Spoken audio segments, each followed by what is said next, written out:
Thank you, Madam Chair, and I thank the panelists. Our warm welcome to you, Madam Chair, and I expect that you and Ranking Member Ernst will be working very closely together. This is a very bipartisan committee, so it's nice compared to some other committees that I sit on. We won't mention names. But I'm certainly looking forward to what we can do together.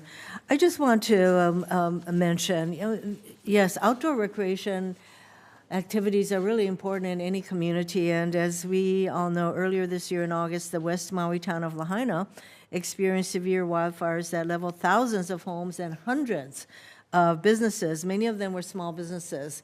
According to the SBA, there were some 700 small businesses registered to do business in Lahaina.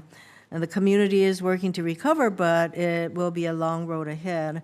And I appreciate the outreach that I received from the members of this committee, including the chair and the ranking member and your staffs. I did want to mention, just as you shared your experiences, one particular outdoor recreation business in Lahaina called West Maui Sports and Fishing Supply to demonstrate the impact the wildfires have had on the community there. West Maui Sports is owned by Lapaka and Katie Wilson. Before the wildfires, they ran the business as a hunting and fishing supplies store near Lahaina Harbor in the old Lahaina Town Center. Their business was the only sporting goods shop store in West Maui, and it supported the outdoor recreation economy there. Lapaka's family is 10th generation Native Hawaiian, and he was born and raised in Lahaina, and his wife Katie ran the business with them. Before the wildfires, the business was thriving. Katie said that July 2023 was their best month so far. Then on August 8th, the wildfires leveled the entire town of Lahaina, including their business.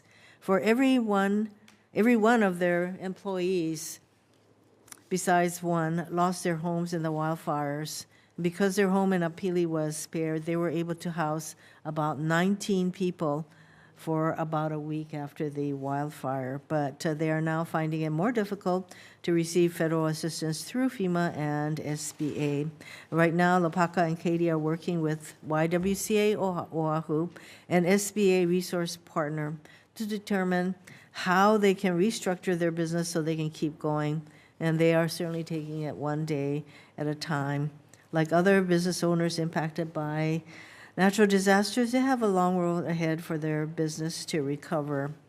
And we need to continue doing our part in Congress to make sure that these businesses have the resources they need to continue. I want to mention that we are facing a government shutdown come November 17th. With the shutdown will come the closure of our national parks, et cetera. Can anybody on the panel talk about what that would mean to your businesses if our national parks are closed? Sure. I can. Anybody want to start? Yeah, thank you for the question. I'm so sorry to hear about the continued impact in your communities. The government shutdowns we've seen in the past have significantly hurt, our public lands and waters, and certainly, I think, the federal workforce that doesn't have certainty paycheck to paycheck. It's really important to mention that a lot of the folks who work in our parks and public lands are GS5, GS7, and they're in very expensive communities. So I know folks talk about them getting paid back, but some are living paycheck to paycheck, so that is very significant that they're not getting paid on time.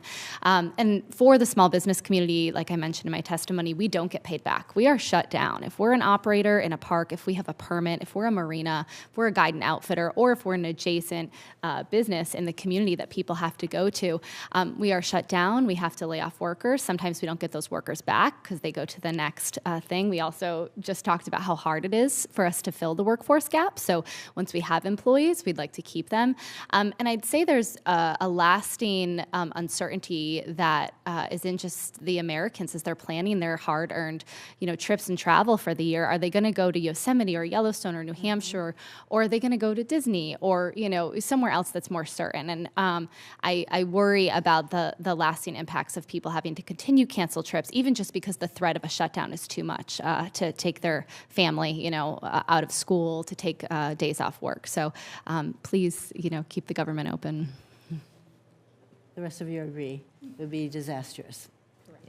I did have a question for Mr. Drummond. Apparently you had a 504 loan, and that loan enabled you to expand your business. So how did you find out about the 504 loans, and how difficult was it to navigate those loans? Do you have any advice for small businesses that would like to get 504 loans? Yeah, great question. I found out about the loan program through a friend, and I think that that process was pretty easy and straightforward. It helped encourage me to put together a business plan, to provide proper paperwork. It had me think about my business, how it was designed, and how it could be sustainable. They're not going to want to loan you money if you're high risk. But doing all the due diligence there, everything else was pretty easy. Once I received the loan, everything was set up. Part of I'd say the shortcoming was the lack of communication after the loan, when the SBA has so many great resources to offer, was something I found at just an outdoor community event we had hosted by Granite Outdoor Alliance, which is our outdoor organization we have in New Hampshire.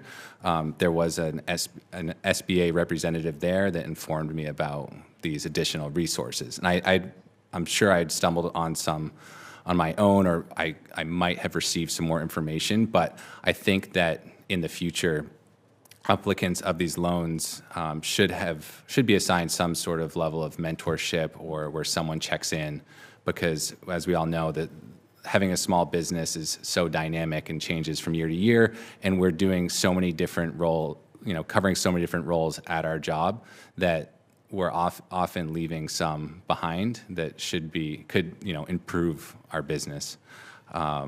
So I will say, though, for other businesses looking to take advantage of the SBA loan program, it's dramatic what it does.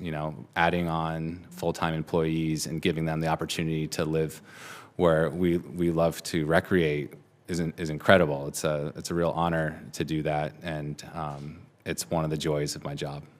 I think we probably could do more to get the word out on the kind of resources provided by SBA, and clearly they're going to be long-term in Lahaina, helping the businesses come back. And I did just note one more thing, that I believe you mentioned the impact of climate change, because if the winters are shorter, then of course that has an impact on your businesses. Not to mention that we are seeing many more dramatic climate kinds of